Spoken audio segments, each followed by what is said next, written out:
just for everybody else out there, there was something that popped on a website talking about fast passes, and he said it was an error and it's nothing to do with fast passes in January of 2021. I think once, Len, might have to beg you to come back on the show in 3 to 6 months. Yeah, because once we find out about how the reservation system is going to work in the future, because I doubt they're ever going to get rid of that because it's too much data that they love in steering traffic all over the place. All right, let's do fast passes. You have thoughts. What are your thoughts? Let's just do it. You're intriguing me now. Go.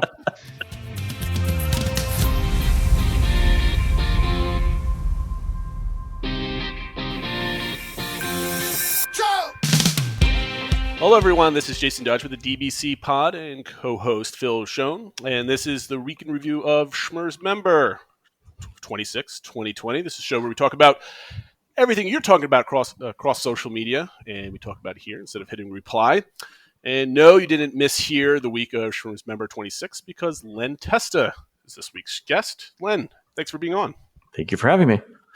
So for everybody that might not know, I don't know who you are, but you might not know, Len Testa is the president of touringplans.com, co-author of the Unofficial Guide to the Walt Disney World, and co-host of the Disney Dish podcast. So you have quite the resume, so we really appreciate you coming on and lending your opinion to this show. Super happy to be here. I was just in the Magic Kingdom like a couple hours ago too, so we have fun things to talk about. Yeah. So that is some fresh perspective. Absolutely. Well, I mean, before we kind of get into the news, we're going to do our normal show, folks. But first, I just mentioned the Disney Dish podcast. It's a must listen. But I have to give you and Jim props. I think you did 2 shows in the last month where all you did was talk about pictures no one could see. And then we did the pictures on social media. Yeah, it's our producer Aaron Adams was a little hesitant when we mentioned the topic because he's like, it's a radio show, right? And we said, yeah, but we think we can do sort of like a look and listen type thing. So Jim posted all of the photos, and the photos had been sent in by our listeners, and they were fantastic. I mean, stuff awesome that you've never seen before. We've got a bunch coming up too. That people who had heard the show went back to their parents' basements or attics or whatever and started going through. We got some stuff from Christmas 1971 in Walt Disney World. First Christmas ever. That's just amazing coming up. Yeah. Are you doing that show soon? Because I think that's going to be awesome. We're going to do it over Christmas. Yeah. Oh, very nice. Very nice. Yeah, it's a lot of fun though. Yeah, so we've that was one of the more interesting shows that we've done in a while. It was a picture-based podcast. Yeah. I mean, Jim does a great job, building the story up, I think. As he goes through those things. Yeah, Jim's fantastic at this. And I have to say, my favorite picture was the one of the Haunted Mansion with nothing around it. Right. Oh, so you'll love the ones coming up because there's almost an exact same image from Walt Disney World, but it's taken from the perspective of roughly where you're at in Pecos Bills, looking at. So if you look to your left, you see a pre-development Tom Sawyer Island. Like what it looked like before anyone started building anything. And of course, you look in the distance and there's no trees around the Haunted Mansion or anything like that. And sky's perfectly clear. It's like someone photoshopped all the trees and foliage out of it. That's really cool. So yeah, everybody out there, make sure you listen to the Disney Dish. It's an awesome podcast, and you get to listen to them talk about pictures, which is surprisingly very good. Which is what most podcasters, listeners are into, right? Yeah, exactly. We should have called it Picture If You Will. That's what we should have. Yeah. So Phil, why don't you kick us off with the news for this week? Yeah, so as Jason mentioned, we have a number of kind of quick hit news items that we wanted to mention and a few sort of themes that we think will generate some larger conversations. But one thing that we've mentioned in the past, but we haven't covered in a little while, is things related to Disney Plus and some new entries there and some new trailers that came out. So the first one that I did want to mention was, not sure if either of you guys got a chance to watch it, but there was a new show called The Magic of Disney's Animal Kingdom. It's a new series that obviously premiered just on Friday, September 25th. So we're recording on Saturday. So just yesterday. They also held a question and answer session with some members of the media, talked with Joe Rohde and some of the other people involved with the project, just about the show and how they got to it. So I actually watched it this morning and it's pretty cool. It's really very focused on, at least the first episode was on the animal care Mhm. They went through, taking care of a giraffe and some elephants and stuff like that. But they did get into the Imagineering a little bit. They went through how they put together a light that basically was looking to mimic a tree so that they could enable the sunset safaris. So seeing that and kind of the things they take into account, where it had to be high enough that it wouldn't shine in the elephant's eyes and things like that, I think was kind of a neat thing. So not sure if I you guys got a definitely chance to watch it. no, I haven't got a chance because I'm trying to save for to watch it with the kids because I think they're going to love the animals and that type of thing. So we didn't get a chance yesterday, and maybe this week. But I always love watching Joe Rohde kind of explain his mad genius of like how he did things and how he finds things all over the place. I think I mentioned this a couple of weeks ago, but I got tricked into watching a Disney Parks blog. I think like a 2-minute hit on Joe Rohde talking about like how he came up with like a window pane or something, and it was like a 5-minute video of like a single window pane, and I thought that was this show or a trailer for it. Got completely tricked out. And then maybe also just another quick hit. I did also catch, I think a couple episodes are out now, but a show called Earth to Ned, which is a Jim Henson. It's a Jim Henson production where an alien came and they were going to conquer Earth, but they found that they liked the humans so much instead they started a late night show, and they unknowingly beamed celebrities in to interview them. And they kind of asked them about how to do a talk show and stuff like that. And it has a lot of kind of that classic Muppet zaniness and impromptu stuff. So I actually really enjoyed it. So wait, this is out. It's out now. Yeah, it's on Disney Plus. I think a couple episodes are out now. So it's on Disney Plus now. So absolutely check it out if you're kind of like that more kind of classic zany Muppet stuff. And the puppetry is incredible. So I definitely would. I have not heard about this. I must see this. That sounds great. Yeah. And then kind of last note there was, the internet was a little buzzed when they released a trailer for WandaVision. It's kind of a very different take, I think. It looked very wacky and zany and kind of interesting on how they're going to pull it off. Yeah, very different. So it had me intrigued was the word that came to mind.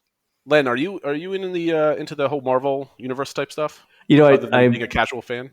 I just started going through the entire MCU in chronological order because I had there are a bunch of movies that I missed, and then I saw them out of order. So no, I haven't got to this. So I saw the WandaVision thing, and I didn't really understand the context of where it fits in the MCU. Yeah, I mean, I'm not a Marvel guy, so Phil, do you know the? My understanding is, I mean, I think some of it still needs to be fleshed out, but I believe it takes place after Endgame, and what you're seeing is an alternate reality that Wanda's created using her powers, where Vision is alive. And so she's basically has this dream to have this perfect family life with him, and it's manifesting itself as being through all these kind of typical TV series looks from the different decades. And, but then obviously somebody else bad is going to infiltrate it, and people are speculating how it ties into various stories throughout the comics, and it's a lot of speculating. But we'll see what happens. But it's definitely something different. And, I'm very intrigued for when it comes out. All right, so that's an interesting premise. I don't know how they're going to carry it off for a series. Yeah, so I think that'll happen. I mean, people are speculating because I guess in the comics she did wind up having twins, and then they have powers, and you see them holding two babies in the trailer. So what happens to them, and do they get out of this alternate? So we'll see. All right, I'll give it a shot. I'm just interested in how different it's going to be from the Netflix Marvel stuff, because some of the series for the Netflix stuff were okay, and some of them kind of lost interest about halfway through season 1. So I'm curious to see if there's a quality change to these. Looks good though, quality wise. So the next news item, which was something I don't think anybody had expected hearing, but that Disney announced that, I think most Disney fans know that for cast members and all employees of Disney, they have 4 keys. And they announced that they're going to introduce a 5th key.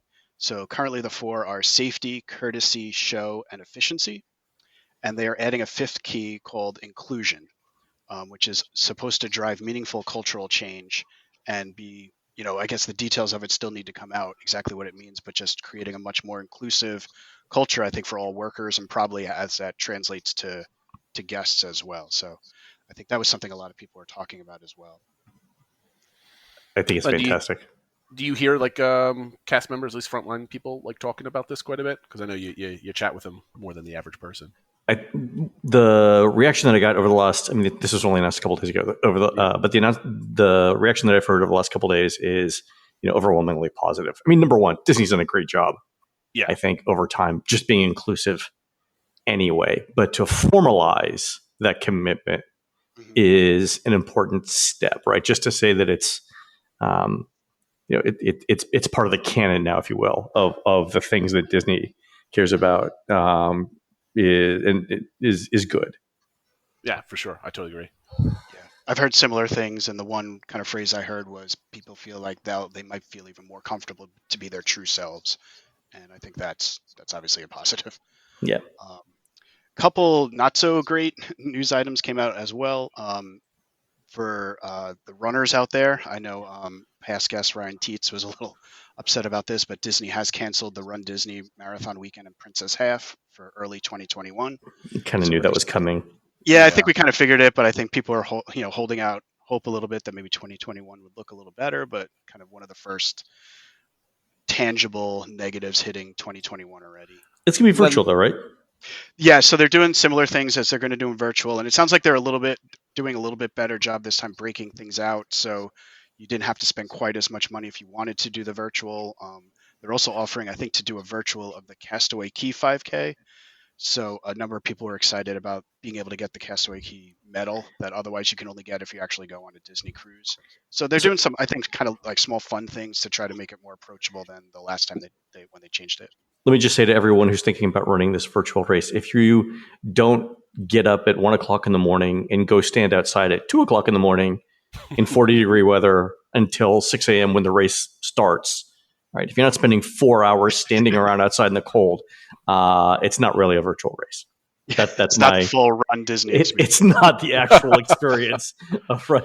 Listen, unless you're stopping to go to the bathroom on the side of Grand Floridian Way or Floridian Way, like it's not the same. So just you'll have to do that on your treadmill. And just apologize to everybody at Orange Theory when you do it. Now, I actually have a question kind of behind the scenes. So when you see something like this being canceled, do you kind of put that into your crowd level forecasts and stuff like that? Or is that kind of baked in at this point? It's baked in at this point. It's for us, and we can talk about this because I was in the parks today. I don't know how many more people they can actually fit in the Magic Kingdom right now. So the fact that, if let's say they would have held the marathon, right, that they wouldn't have been able to fit all those people in the parks anyway. So it wouldn't have really changed too many things. Yep.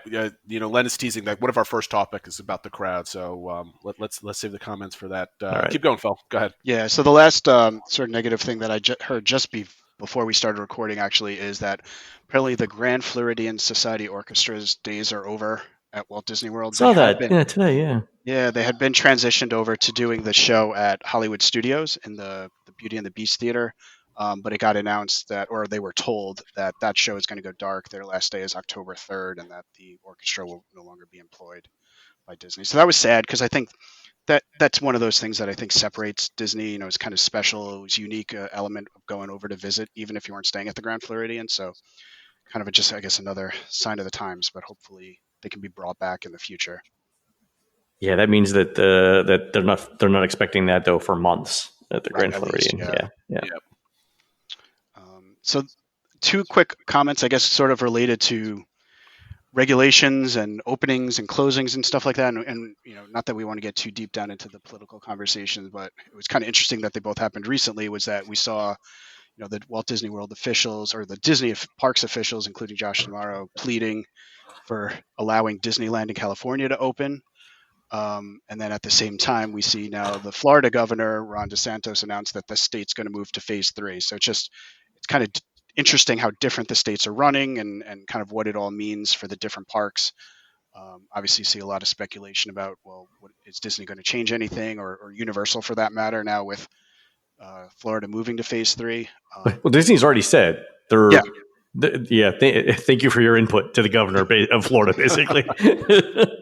I was kind of joking that I see a lot of people like, okay, so this changed, so now we don't have to wear masks. No.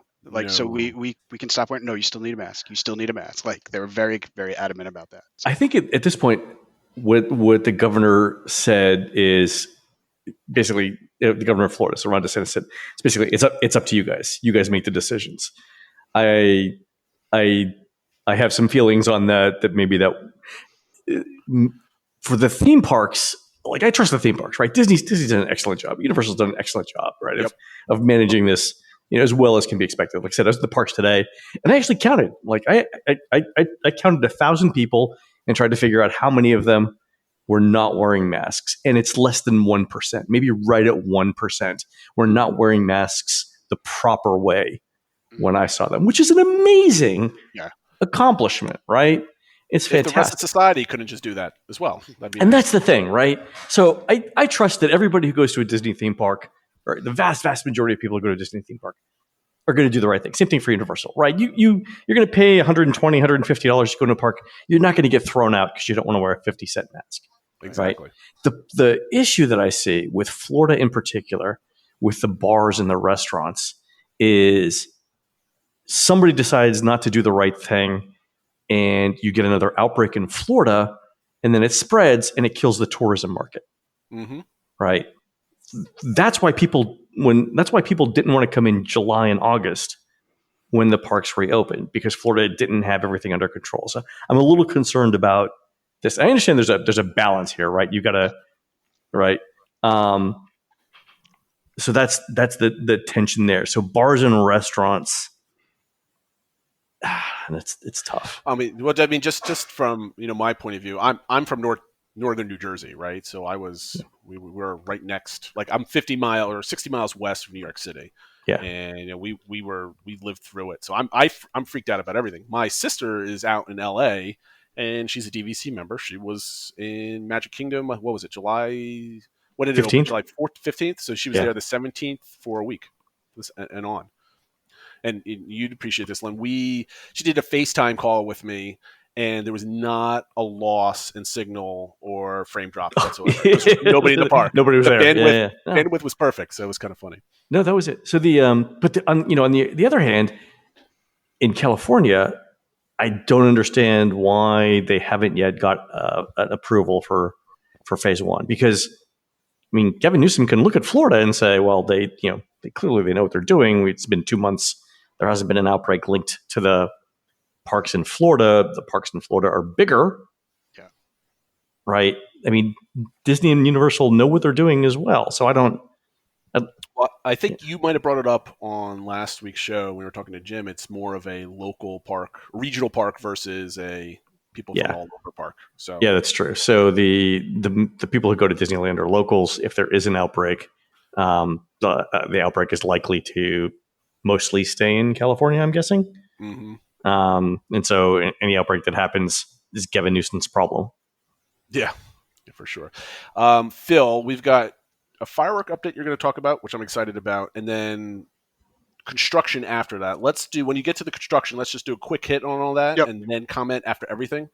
I want to save some time for the rest of our topics. Yeah, absolutely. Let's do the fireworks first. Yeah, so first was sort of firework and evening entertainment type stuff. So there was appears there's work underway related to the Project Nugget bunker by the Magic Kingdom. So it's nice to see. I think people are sort of really antsy to see fireworks, and when's that going to come back, and what could that mean, and is this related to maybe a show for the 50th? So any work related to that. And then on September 23rd, there was some firework testing going on at Epcot. So I know a lot of people seem to be trying to hang around or see what they could see. It wasn't, anything huge, but I think anything moving towards the direction of bringing back some evening entertainment, even if it's not, next week or anything, but in the near future, people get excited about. So I don't know, Len, what your thoughts on this are about, timing for potentially having some evening entertainment, or what they could try to do, or anything like that, or if this was just standard testing and it doesn't really mean anything. Jim and I were just talking about this. I would expect that the next sort of expansion of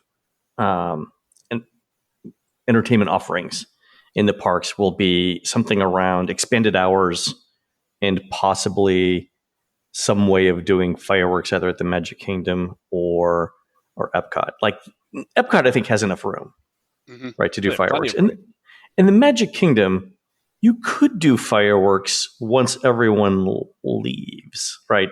Especially with the walkway to the Magic Kingdom should be open relatively soon. There's enough viewing space around Seven Seas Lagoon, to where you could do fireworks, a limited set of fireworks, and have people watch it. Now, the day guests, might not be able to see it, but the resort guests would.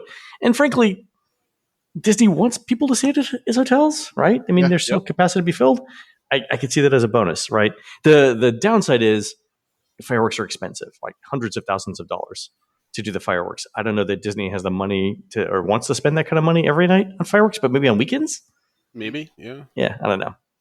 Because I mean, Disney's not stupid. They know there's discussions going around. Do I really want to spend $125 on a ticket where the parks close earlier and I don't get this, this, and this? So maybe this might be a really expensive way of saying you have some of it back. I don't know, but it's a lot of money. I would expect Epcot, because they're creeping the hours of opening hours later and later, and you can spread out in that park quite a bit.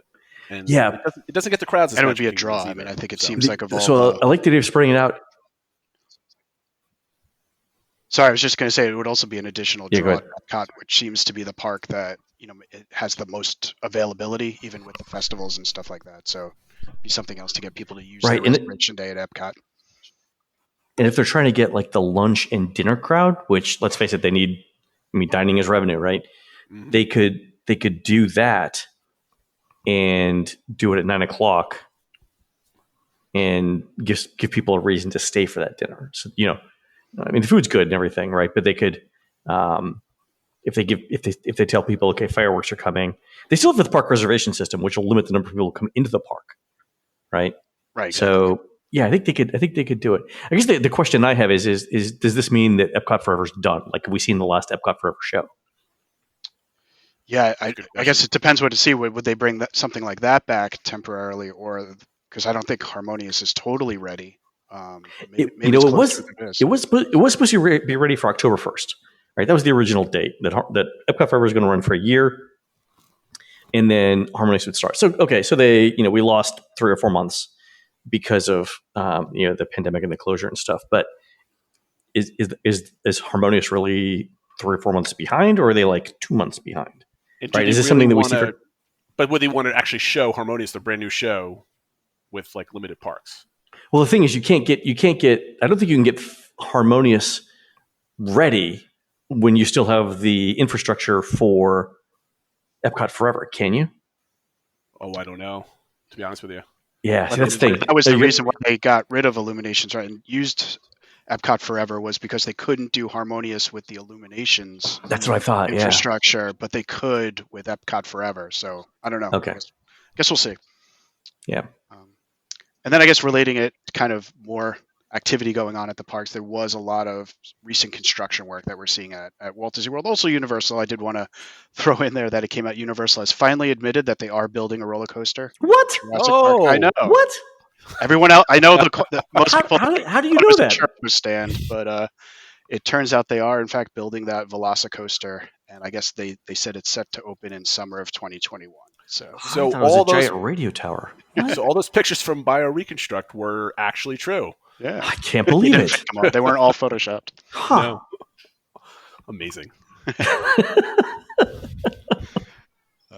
And some stuff, the smaller stuff I think going on at Walt Disney World, though, we saw that the Space 220 signage was installed over at Epcot. Fancy. I think walls had come down. So I'm waiting for a hole to open in the earth and to swallow up that entire place, because that is the most unlucky restaurant that has ever existed. Yeah. Now, here's the thing. I had a trip, I had a big trip planned literally at the end of March, beginning of April this year that got canceled.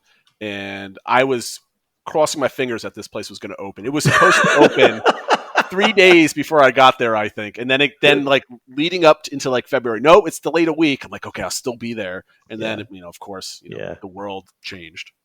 But who knows? We did see that bag check tent was installed for the Grand Floridian walkway, so that's got to be pretty close to opening. I've heard like within a month. Yeah. Were you the one that took the video I saw on Twitter? I don't know if it was Touring Plane's Twitter account or yours. It was the monorail. It was Touring Place. No, it was Christina, one of our in-park people. Yeah, it's close. So I measured the distance.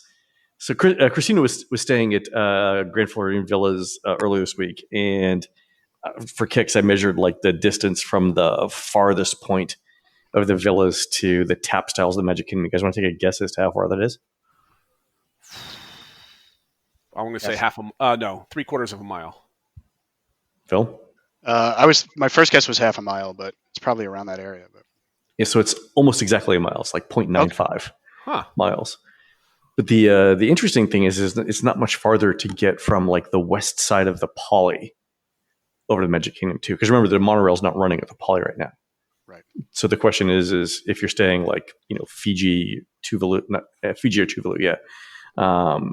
Do you walk over to the TTC and then hop on the monorail, or do you walk to the Magic Kingdom? So it's about from the farthest point, so from the eastern part, over by the TTC, it's almost a mile and a half to the Magic Kingdom tap styles, but it's about 1.25 from the west side of the Poly. So, I'm thinking like if it's Thanksgiving or Christmas, it may be faster to walk to the Magic Kingdom than it is to walk over to the TTC, wait for the express monorail, go through security there, and then get on the monorail. I think it's going to be basically break even, but your worst case scenario for the walking is probably faster than your worst case scenario for the monorail. Well, for me, I have my own agency when I'm walking, right? So I control my speed. Yeah. I can just go instead of having to wait and getting crammed into something. So yeah, it's true. Good point. Some other small changes. I guess demolition is complete on the electric umbrella over at Epcot. So nice to see construction continue on that center park. I mean, I guess it'll be interesting to see what they wind up doing to that center area of Future World now that it looks like that 3-story viewing observation deck is off the table for now. Do they just kind of patch everything up and open it up, or what do they do in that area? But they are continuing to work on the area. We did see that a permit was filed for a graphic replacement at It's a Small World. So another little thing happening there. I think one of the bigger announcements that came out was that they're going to be redoing the Poly entrance, which I think this was a little bit unexpected. It feels like they just redid the Grand Ceremonial Hall, a few years ago. So this is going to be another change. It did look really nice in the pictures. It looks like a much more impressive sort of welcome when you drive up to it. So I'm excited to see when it's done, but just a different change for the front of the Polynesian. To me, it's just like it's kind of strange why they would do it now. I mean, I don't know. It's nice, I guess. It looks good, but yeah, it looks good. But now, I mean, yeah, that was exactly my. It seems. I mean, I guess taking advantage of while they're closed to regular guests. They know maybe that's it. Yeah. But at the same time, I get the timing, right? But it's one of their premier hotels. It doesn't need like you got to redo the grounds. They keep the hotel rooms fresh and clean and up to date. But the front, I mean, that's iconic, I guess, right? It's like you don't need it. It's not going to attract more guests. You don't need to attract more guests. That's the thing. I mean, there's 480 hotel rooms. I mean, and it's like 90-something% full all the time. What do you? Yeah. What's the rationale for spending the money? I mean, don't get me wrong. Poly's my favorite resort, and it looks good. But on the other hand, Carousel of Progress hasn't had an update in 25 years. So. Seems like better places to spend money. But and how often are you actually seeing the front of that hotel anyway? That's what I'm thinking. If you're on Magical Express, you're going to see it for what, 30 seconds? You're driving underneath it. You're not even going to be in the front of it. Right. I mean, I'm sure the underneath is going to get a redo too. But yeah, what is it for the postcards that nobody buys anymore? What? I don't know. That's it. But again, I'm not complaining. Spot. It's fine. Yeah. Another big change coming, or I guess extensive refurbishment, is now planned for Tom Sawyer Island and the riverboats, or the Liberty Square riverboat, beginning early October. I think October 3rd it's going to start. So it sounds like it's going to be at least for several months. So it'll be interesting to see exactly what they do. Is it just maintenance type stuff, or are they actually going to kind of change anything? Now, Len, what you don't know is that I've advocated for just bulldozing the whole river and the island and putting something else in that space. Oh, well, this has been a great podcast, guys. Thanks for having me on, and good luck. I don't know, man. I like Tom Sawyer Island a lot. Could they use the space better? Could they put more stuff there? Yeah. It's tough, though, because the Tom Sawyer Island is one of those things that has, along with Carousel of Progress, there's a direct connection to Walt, right? I mean, he sure didn't actually work on it, but he planned parts of those things. I mean, he built Carousel of Progress. But and to take that out, you'd have to put something really great there, and I don't know what. I mean, show me the great idea, and I'm saying yeah, but Times Square Island is pretty good for what it is anyway. Like if you told me, okay, we're going to do a Disneyland Paris Big Thunder Mountain, I could squint my eyes and see my way to that, right? Or if you said, combination Big Thunder Mountain Haunted Mansion under the river crazy, extension ride thing mashup, I'm all about that. But if it's going to be Hannah Montana Island because we need IP in the parks. Oh, that would be terrible. Like, I'm yes. not down with that. So I mean, when I say I want to replay, I want it used. I mean, it needs to be better than New Fantasyland because I'm also disappointed with that update and how that finished out. But I mean, it's got to be like, okay, we learned our lesson with New Fantasyland. We learned our lesson with Star Wars Galaxy Edge. Let's take all those lessons learned and put something there. I mean, obviously it's not going to happen if it's going to happen, it's going to be 15 years from now type of thing. I mean, but anyway, I'm diverging from our list. And I think, Len, I would love to have you on for another show. We could just talk about that for like 40 minutes because right, cool. I'm ready to go on that. Right. But okay, let's move on. See, I feel the same way about Jungle Cruise. Like to me, if they got rid of Jungle Cruise, I'd be absolutely fine with it. That's the sacred cow that I would get rid of. Anyway, go ahead. Well, Len, it's been nice having you on. It's been great being on the show. Good luck in everything you do. Just the last news item I think about construction is that I saw some work was underway on the Space Mountain exterior, and then work just continues on the Tron canopy going up. So I know the whole Tomorrowland refurbishment is something we've talked about a few times on this podcast, and just changing the whole look and feel, and how is the walkway to get to Tron going to look, and how is that going to change everything and everything like that. So I think that's one big topic that we've talked about. So I thought I'd mention that work is continuing. So I think it's exciting to see that canopy go up. Yeah, this is a good segue because there's a bunch of questions that we typically ask all the guests. And Len, since you just were in the Magic Kingdom 3 hours ago, one of the things we talked about for almost half a show was Tomorrowland and how we would redesign it. Tomorrowland, as much as I love it, it's one of the places. It's my least favorite land in the Magic Kingdom. It's the least cohesive land in all of Walt Disney World. Absolutely. I mean, how many times have they tried to rejigger it to something, and it's just been like whatever. So one of the things that we were talking about is, so you now have Tron, that's sitting behind the Speedway, behind Space Mountain. Yep. A, how are you going to get to it?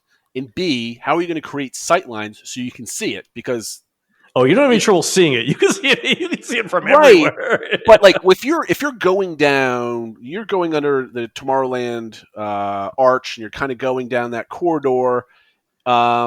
Your sight lines are going to be kind of almost completely gone because you have the people mover that's elevated and it's blocking all the sight lines. Right. So when you're walking down that corridor where Monsters Inc. is on your right, the old Stitch building is on your left. Yeah, there's not going to be a whole lot to see there. I'm more concerned with the sight lines in Storybook Circus. Yeah. Because if you're walking up the ramp to Barnstormer, you could probably spit a watermelon seed and hit the track for Tron from where you're at there. And I don't know how those two things are going to fit together. Like the sight of Tron in Storybook Circus is visually intrusive. And that it's going to light up the sky. And the screaming, right? I mean, there's not going to be any way around it. And I don't know how that Storybook Circus story is going to encapsulate Tron. You could, I think that's an easy problem to solve. Like you could always put up some kind of barrier, like they do splitting Toy Story Land and Galaxy's Edge, right? It's like giant fencing type of thing. I think you could probably do that because you've got the railroad there, though. You've got the railroad and Tomorrowland Speedway, and there's not a lot of space there. That's my second point, because as you're coming around like the teacups, you're coming around the Speedway, and you're just kind of getting into Tomorrowland type of thing from on that direction. Yeah, so if you're over by Many Adventures of Winnie the Pooh in Fantasyland, there's no avoiding Tron. No, but I'm talking like you've got that, where the two paths diverge from. You're walking down from Seven Dwarves, and you're coming like where the churros are from, like outside of Dumbo type of thing. You're kind of converging behind the Tea Party. Mhm. Like you can't see into Tomorrowland because there's a lot of trees and foliage, and some of the bridges in the Speedway are kind of blocking that general direction. So to me, that would be a perfect spot so you could kind of start opening up Tomorrowland type of thing. I'm just trying to get how are they going to do the sightlines for that new attraction? Yeah, I don't know. I don't know that they've completely if they thought of it, we haven't seen it in the concept art yet. And I believe the way to get there in over in China is there's like a bridge that kind of leads you into the attraction. It looks like it's going to be sort of to the left of Space Mountain. Yep, right by the shop that they have there. That's the only thing I could see how you can actually get back there. Where I guess the last vestige of Smokers had a little island back there where they can take a smoke break, but which is no longer there. Next question, we ask everybody this, and you've probably said it before, but what as time has moved on, what are your thoughts on the new colors of the castle? I like them. I think they did it entirely for social media. So the colors are more saturated, more vibrant. The colors do look different in different kinds of sunlight. Yep. So it looks different on bright sunny mornings than it does, sort of partly cloudy afternoons.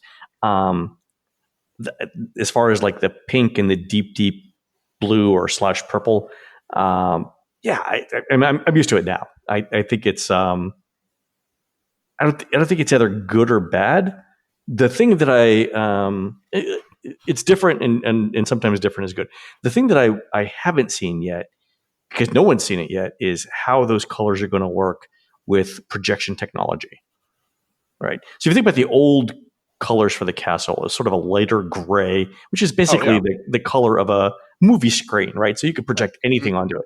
Right. But now that the colors are more saturated, I don't know how that's going to affect the visuals of. They're also more reflective too, because you've got the gold and the turrets, not the turrets, but the purple too, like right? I think the purple is iridescent. Yeah, so I'm sure they've thought of it, but I haven't seen how it looks with the projection technology. When I've stayed at Bay Lake Tower and the Contemporary after the new colors were out, I thought that the color palette at night when they're doing nighttime colors in the castle, I thought it was it tended a lot towards the pinks, the purples, and not so much like the greens and the blues, which I kind of like the green and the blue color at night.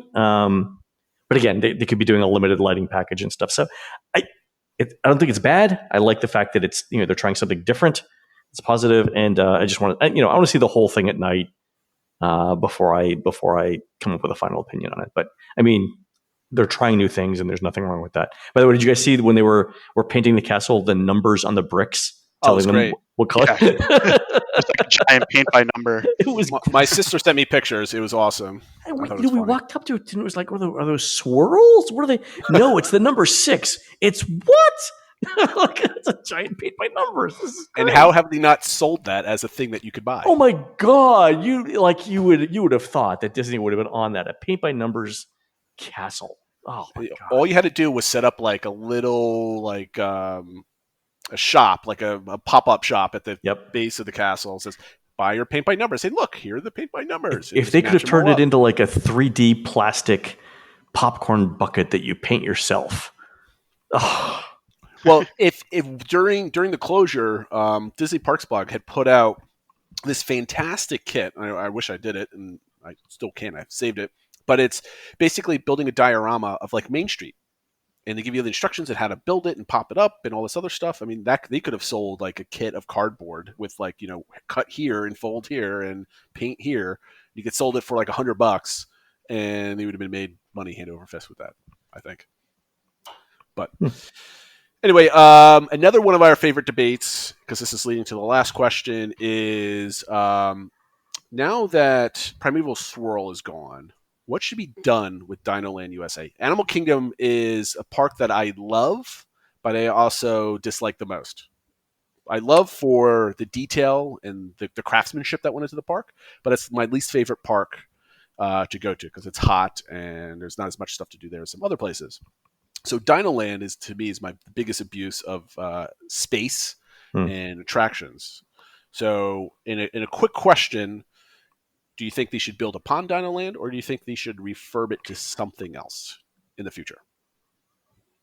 I would demolish all of Dinoland except for Dinosaur Okay. and put in.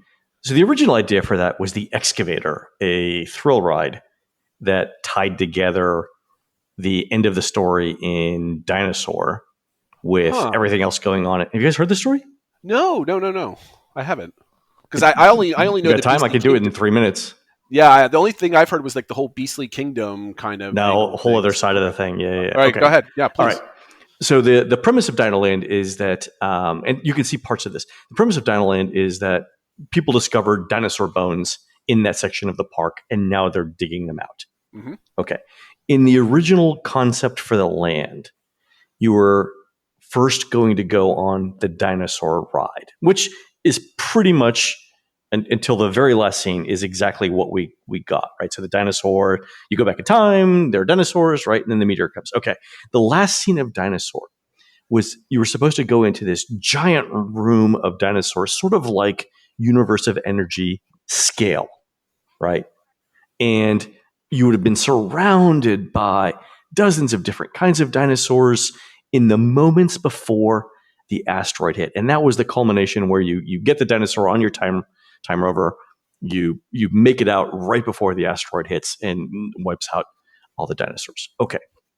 And then the other big ride in Dinoland was supposed to be this bulldozer themed thing called the Excavator. So it's bulldozer, something goes wrong theme, right? But the thing that it was excavating were the bones of the dinosaurs that were in the last scene of Dinosaur. So the idea was you literally traveled back in time in the time rover, and when you returned, you were in the same place, and those dinosaurs were still there, and now you were excavating them. Oh, that's excellent. Right. It ties in the entire land. Perfect. Everything makes sense, right? And that's what I think they should do. I like it. Good. I was going to talk about the future of fast passes, but I'm going to skip that because we don't have any information, and I can imagine that we could talk about this for another 20 minutes and take up the rest of the show.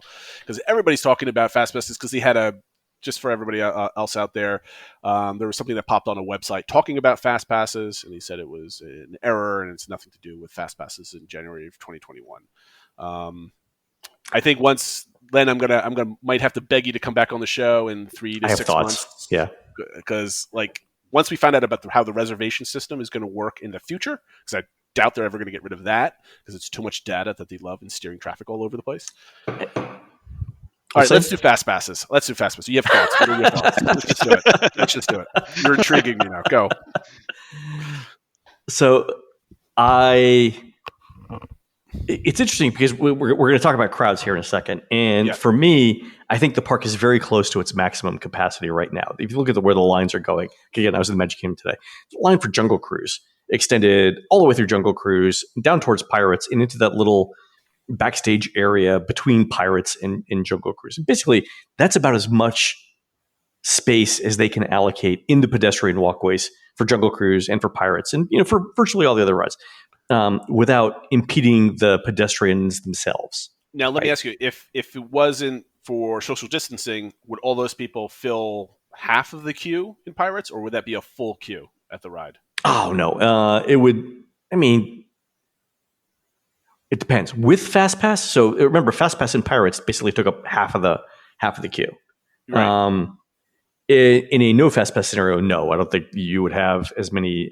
It wouldn't be all the way out the door. No, I don't think so. Okay. And that's why I think. So one of the ways of freeing up pedestrian space, right? One of the ways of having shorter lines is by giving people fast passes to come back later, right? Don't stand in this line. Here's your fast pass. Come back later. The question is do they have enough other capacity and other attractions in the park to give those people something to do? Right. And I don't think they do. So I think in particular, they need the things like the character greetings, and in other parks, they need the live shows and things like that. So if they can get those things up and running, I would see FastPass as a way to alleviate some of those longer lines and get more people in the parks. They're not going to hit a 50% capacity scenario anytime soon. Right? There's just not enough space in the park. In fact, when I ate lunch today, at Pecos Bills, literally every single table was taken. So the capacity for Pecos Bills and Tortuga Tavern is, I think, just over 1,100 people. So figure half of that maximum with spacing. It's probably less than that. It's probably a third. But, so somewhere between 350 and 500 people were in Pecos Bills, Tortuga Tavern, and they literally could not fit any more at noon. There's just no other space. So they'd have to figure out what to do there. But I think if they were going to try and get more people in, I think some sort of limited fast pass in certain parks might be an option there. I think they have to analyze which rides get the longest lines, and then Phil and I were talking about this at the beginning, like, are we going to see fast passes? Are we going to see virtual boarding groups for all the big rides, that type of thing? No, we will not. Never. It will never happen. You can quote me on this, because nobody will understand it. No, exactly. Well, that's the point. And also, now if people are not waiting in lines, they're just wandering around the parks. And I was watching, let's go right into crowds. I was watching some streamer last night randomly walk through the park during the day, and my wife's like, "I see, look, that's too crowded. Nope, I will never go there. I will never go there. I will never go there." And those people not waiting on lines, now they're crowding the streets, walking places.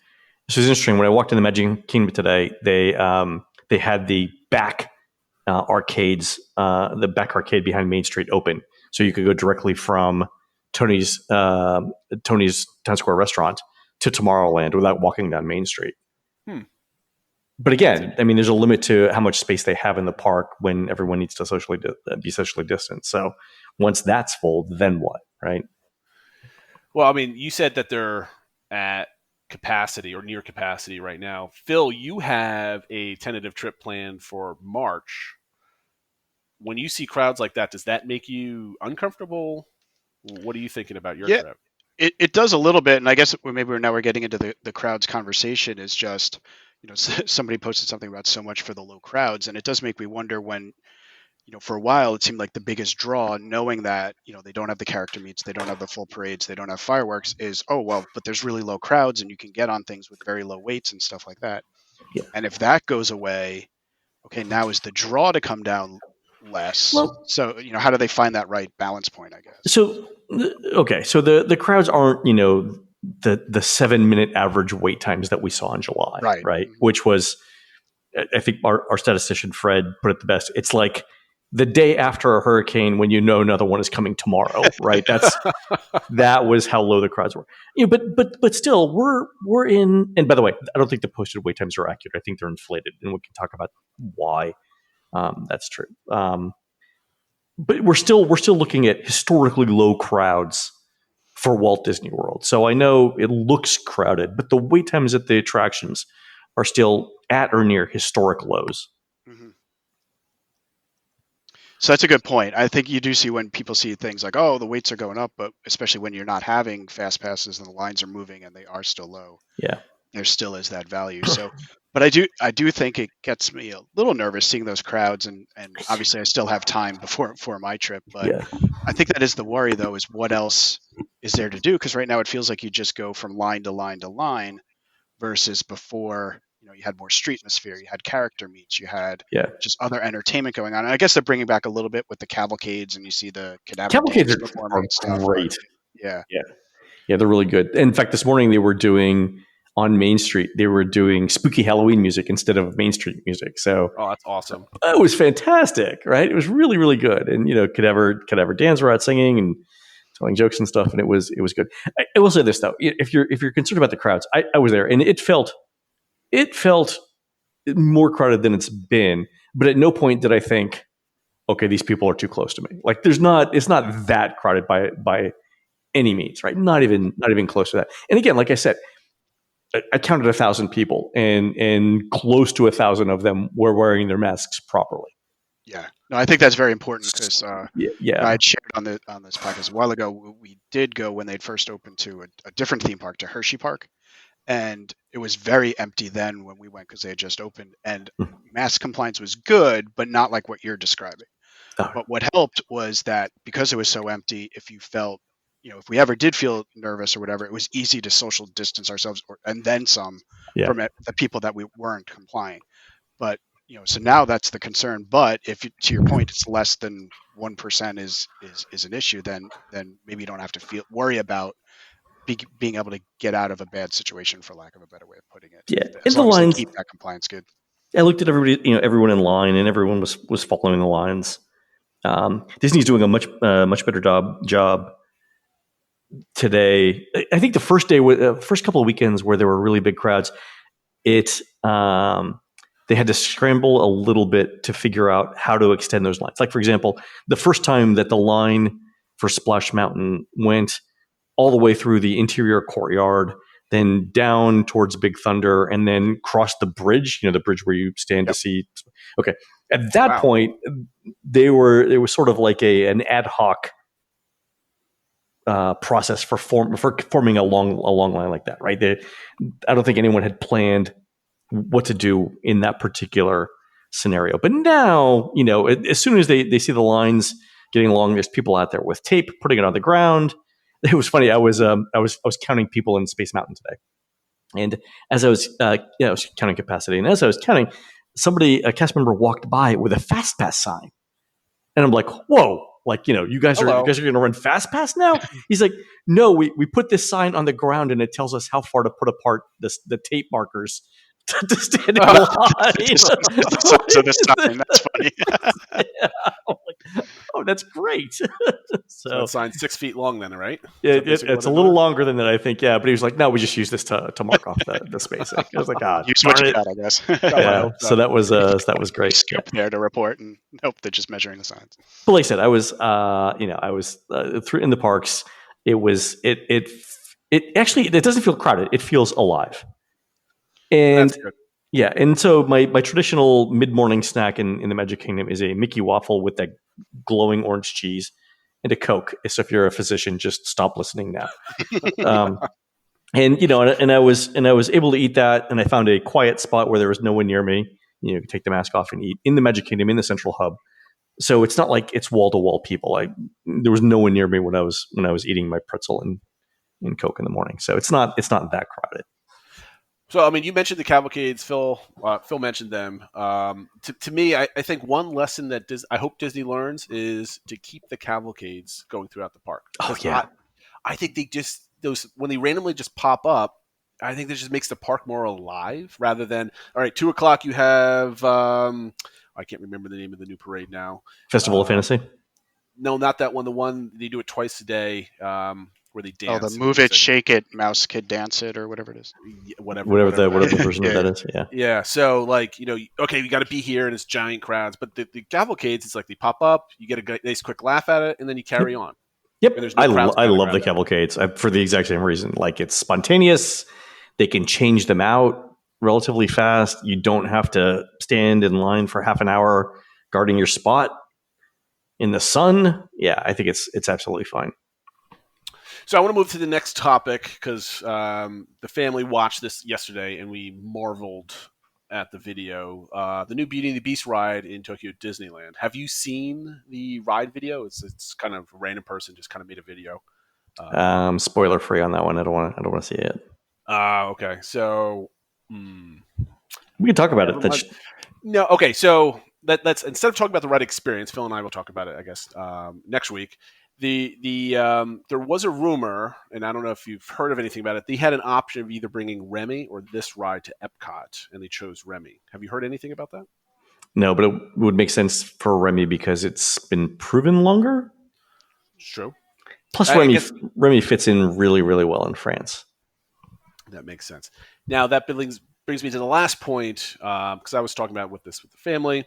I think now that you have a Beauty and the Beast ride, and now you have, you have Little Mermaid in New Fantasyland. Isn't it time that they bring some of the Disney Renaissance era rides all into Magic Kingdom with a real Aladdin ride and a Lion King ride? What are your thoughts on that? I think the time has passed for Aladdin. If they were going to do it, they would have done it 20 years ago. They have the new movie. It was a hit, and there's rumors that they're doing a second one, at least before the pandemic. Wouldn't it be time to kind of bring that franchise back a little bit? They had plans for doing an Aladdin Dark ride on the SS Disney theme park boat. So there's there's concept art out there for an Aladdin dark ride. There's Lion King's fairly well represented in the parks. It's true. I mean, to me, it's like, you have the Circus, and I've always been disappointed with the Circus, even though I love Dumbo. It's a classic ride. Yeah. The rest of that area is kind of like, that's kind of where we end up in the middle of the day to kind of sit in the shade by the the railroad station. Yeah, by Pizza and just relax. And just exactly. And maybe do some shopping in the big tent over there. I don't know. That's just kind of food for thought. Okay, maybe so I'll just share one other thought that I've always had. And it does kind of take the assumption that IP is coming to Epcot, and you have to kind of go with that. But one thing that I thought could be kind of neat would be if they actually built the river ride in Germany that was originally planned for the pavilion and do Tangled, seeing some of that better represented in the parks with the latest technology, animatronics. You could use it to still kind of depict the scenery in Germany and stuff like that. But so if it was okay, you have to pick an IP to do something with. That was kind of the thought that I always come back to. Are there plans for a Tangled sequel? Well, they have the TV show, and they've had the musical that they've had different places. I'm not sure if there's a full-on sequel plan, though, but that's a good question, too. Would they invest in something if there's no sequel? What's the kind of the staying power with it? All I know is if you're talking about Tangled in the Magic Kingdom, I'm pretty sure they have the latest and greatest urinal technology. It's not a bad little area. Yeah, it's not. I mean, my last trip was the first time I actually got a chance to catch the lanterns that they do in the evening over there in the summertime, and we didn't have enough time to do it. But I thought that was pretty cool what they did in that area. We've got a couple more minutes before we hit our hour mark, and Phil, why don't you load up this last topic, and Len, you can also tell us about the new tools that you have at Touring Plans, because it kind of goes together. I thought it was a good fit. I've been a member of that service for years now, and I love it, and I'm happy to see that you guys are upgrading it. So kind of could tie in what to expect from those new tools. And cool. Phil, why don't you talk about the next topic? Set it up. So I think the last topic we were going to talk about was it was actually posted in a Facebook group that I'm a member of. It's called Walt Disney World Made Easy for Everyone, and it was about the process of planning for a longer vacation. He's not thinking about this until 2022, but they're thinking about doing a 2-week stay with 10-day park passes, and it kind of got me thinking that normally when we do Walt Disney World, we kind of fit into a week or so, and we're kind of only in the parks 4 or 5 days. So it's more shorter term, kind of maximizing our time there. So it got me thinking, what advice or what differences come to planning a trip when you have more time, and what are things that you might do differently? And he was thinking, asking about where should I stay and things like that. So it's something we haven't really, touched on in the planning elements of our podcast. So I thought it was be a different topic to cover here, and welcome everyone's thoughts. So for me personally, my longest vacation in Magic Kingdom has been I want to say 9-day stay. So we had basically tickets for every single day. Some days we only did half days. We always do almost Magic Kingdom and Hollywood Studios twice, and then 1 day, full day, Animal Kingdom and Epcot, and then depending on where we want to eat, we'd kind of throw in another park day for 2 weeks. So let's say 12 full days there without travel.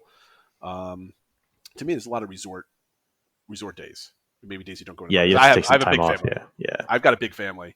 So from a data point of view, Len, is there like savings that you can kind of do, or you're doing a split stay maybe? What kind of things can you kind of throw out there for like a 2-week stay? I mean, I know you're down there quite a bit, so you're doing like a 3-month stay. I live here, so yeah.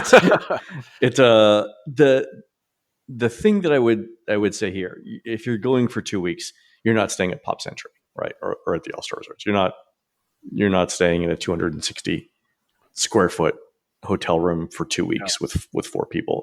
As I like to tell people who've never been to Walt Disney World before, they give you 60 square feet per person in prison, So, Pop Century is not much more than that. So think about that. The thing, are we allowed to mention external websites? Do you guys have sponsors or? We don't. Nope. Okay, cool. All right. So one of the things I did for the 2021 unofficial guide is try and figure out where to find the absolute best deals on lodging for any different kind of lodging. And all of the places that I'm about to recommend, I have no financial interest in, right? I'm mentioning them because they appear to be the best deals. Okay. So renting DVC points is, I think, a fantastic way of getting more bang for your vacation lodging dollar. And these days, I've been renting points anywhere from $6 to $10 a pop from individuals because a lot of people can't travel right now, but they've got points that they need to burn. But if you're not comfortable dealing with individual people and you want to go through a company, there's a website called dvcreservations.com that does last minute deals for DVC points. And when I say last minute, it's typically within the next 90 days, but some of them are like next week. Oh, wow. And for those deals, you can get, for example, a studio at Old Key West or Saratoga Springs for around $125 a night, or a one bedroom for in the $250 range, which is, that's roughly what a Disney moderate costs most times of the year, right? So. Not anymore, but okay. Yeah, not anymore. Yeah, I know, right? Because there aren't many discounts these days, right? But my point is, renting DVC points is a very good option. It's going to be your cheapest per square foot cost for renting larger rooms. So look at that. And there's a couple other companies.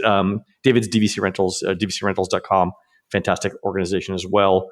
I haven't seen them before. They're good. Oh yeah, and David's fantastic. Whole family is wonderful. Great people. Really, really nice. Love them all. And there's a couple of other websites too. They all do it. And the advantage to using those websites is you can use a credit card in case something goes wrong. And they typically have more inventory and availability and dates than individual people do.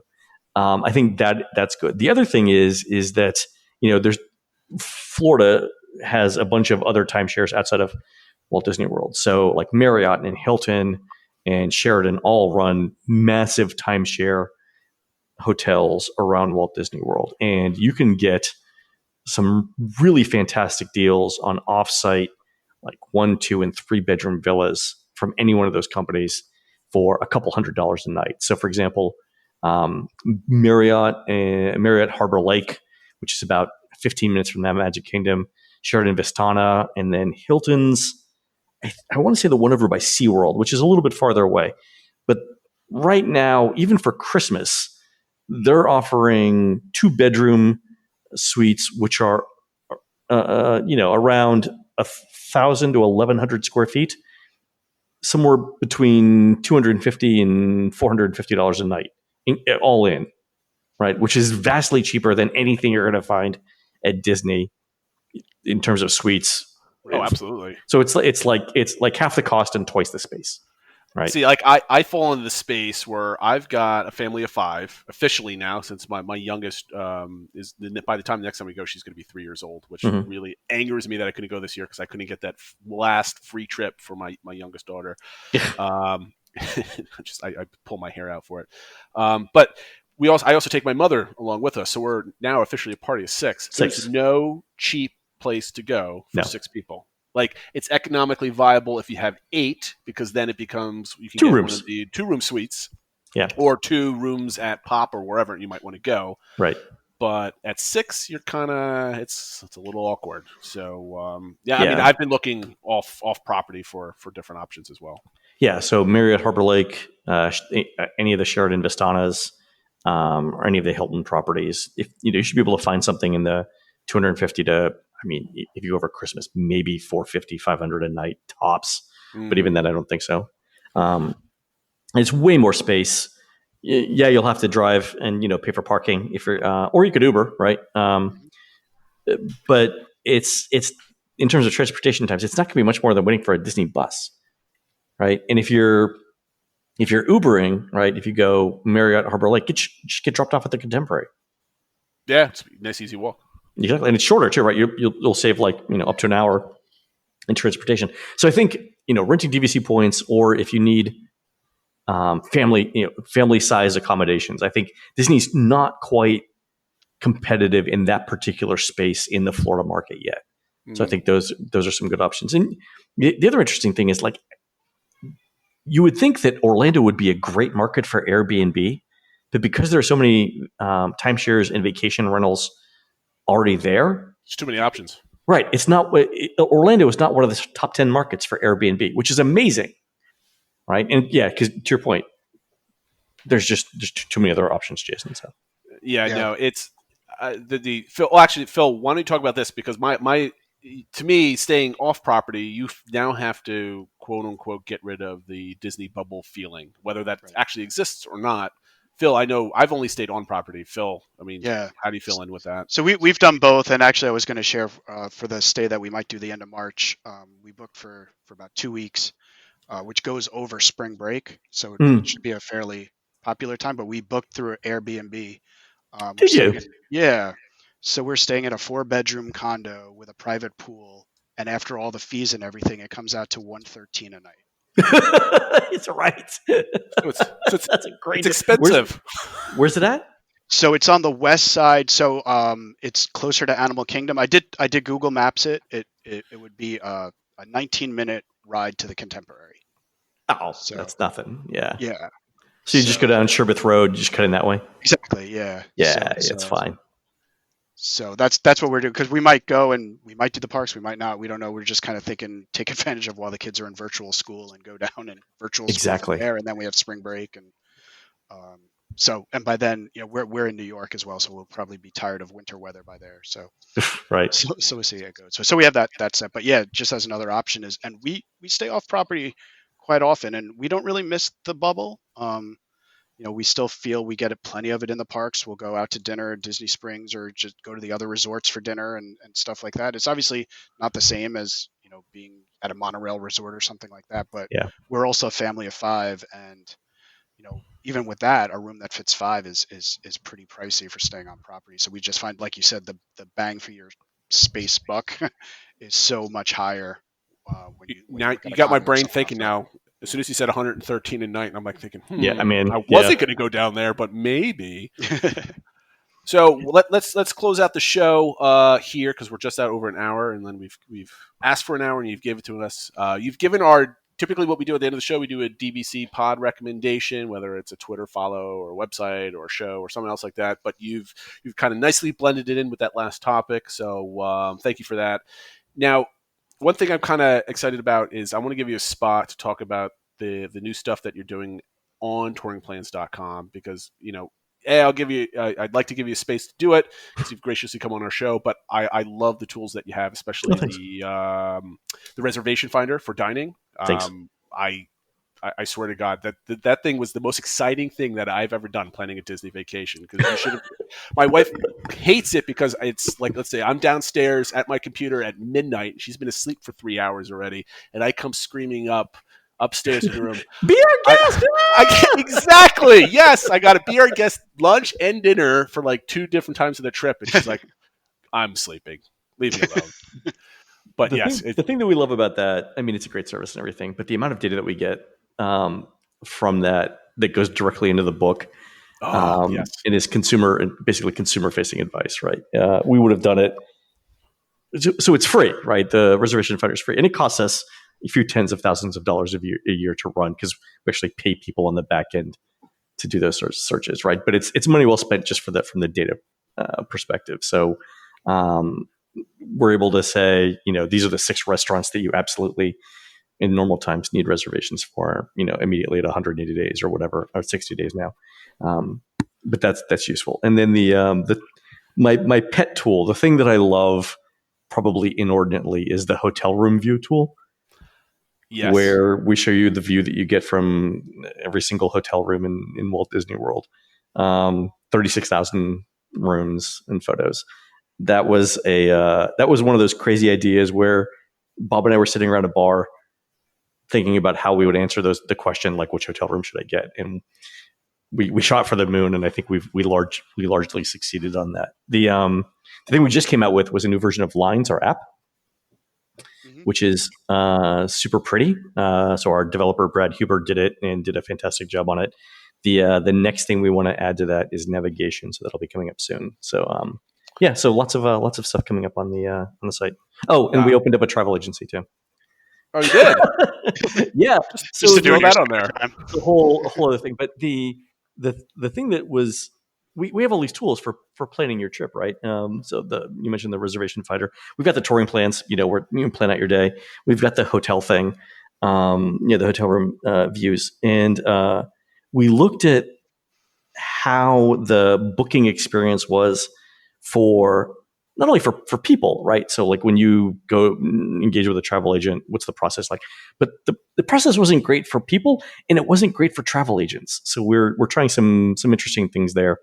Hopefully it'll be out the next couple of weeks. Anyway. Oh, that's definitely. I'll definitely have to check that out. I have to say though, back in 2017, I used the hotel room finder to pick out a room at Coronado Springs just as the new tower was breaking ground or going up.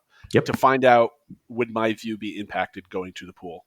And I found a nice little to the east of the pool where you only have the two floor rooms that are with external doors. And it was nicely tucked in there, and it worked because my wife was pregnant. She didn't have to go up the steps, and she was very happy. So fantastic. I think you have a 2017 thank you, Len, for that tool from my wife for that one. Awesome. Yeah, I really liked when I walked around Coronado when I was looking at the construction. I thought the thing that they did best in that whole project. I mean, I love the Gran Destino Tower, but the thing that they did really, really well was hide the tower from a lot of those rooms. Yeah, I mean, just masterful use of landscaping and existing architecture. Yeah, they did really well there. So that's the show for this week, Len. Again, thank you so much for coming on. We really appreciate your time. I think this was a great show. And for all those out there, actually, Phil, why don't you share our social media? Yeah. And then we'll head out. Yeah, just real quick. So on Twitter, find us at PodDBC, Instagram, the DBC Podcast, and on Facebook, DBC Pod. Very good. And guys, thank you very much for listening. And we'll see you next week with part 2 of the Grand Park debate. So until then, catch you later. Thanks, guys.